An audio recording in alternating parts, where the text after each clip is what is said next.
On the modern battlefield, a war is raging that no one can see with the naked eye. It's not tanks rolling down roads or fighter jets tearing through the skies, but invisible signals traveling through the electromagnetic spectrum, deciding the fate of soldiers and war machines. If you're not yet subscribed to the channel, take a moment to subscribe now and turn on notifications so you don't miss any videos like this one. In Ukraine, this invisible war has become one of the most crucial aspects of the conflict.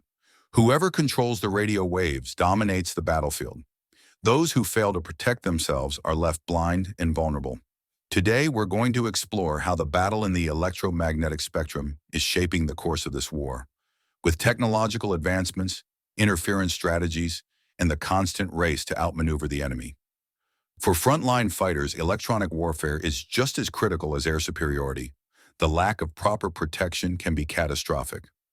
In southern Donbass, in July 2024, Ukrainian soldiers experienced this vulnerability in the harshest way. Russian drones changed their communication frequencies, temporarily neutralizing Ukraine's electronic warfare systems. Without this defense, enemy drones advanced unchecked, cutting off communications and isolating entire units. The result? Significant losses of military vehicles and an operational crisis that lasted for weeks.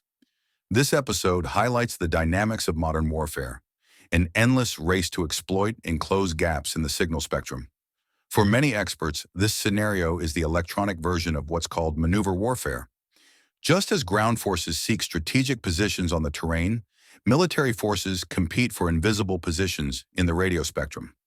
This concept has been studied since World War II, but it was during the Cold War that electronic countermeasures became a top priority for global powers. Now in Ukraine, this battle has reached an unprecedented level of sophistication. At the start of the Russian invasion, Moscow held an overwhelming advantage in electronic warfare. Russia was, without a doubt, a superpower in this field, with equipment capable of effectively jamming Ukrainian military communications. But Ukrainian resistance found innovative solutions, such as using Elon Musk's Starlink system to secure reliable communication. This ability to adapt surprised military analysts. Despite having fewer resources at the outset, Ukraine turned its limitations into opportunities for innovation. The turning point came in 2023 with the advancement of drone technology. Kyiv heavily invested in FPV, first-person view drones, equipped with cameras that allowed them to track and eliminate targets with surgical precision. This breakthrough completely changed the nature of electronic warfare. It was no longer enough just to protect communications. Now, it was also necessary to neutralize swarms of drones and guided munitions that had begun to dominate the skies.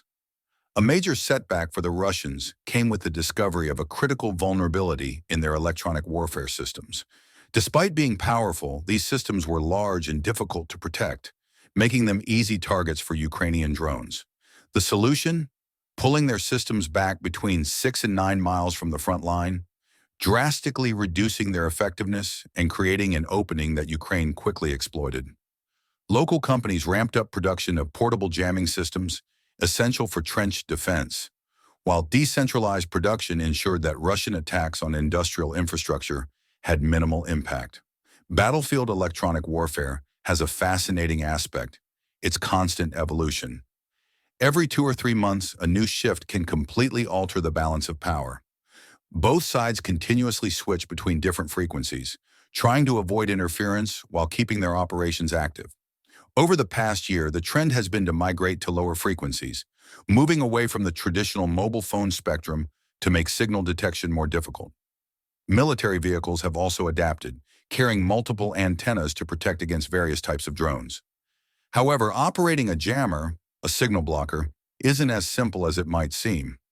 Excessive use can disrupt Allied communications and, even worse, reveal its location to the enemy.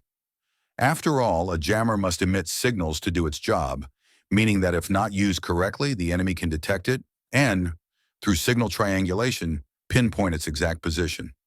That's why success depends on passive sensors capable of detecting enemy emissions and activating jammers only at the right moment, on the exact frequency, and for the shortest time necessary to avoid detection.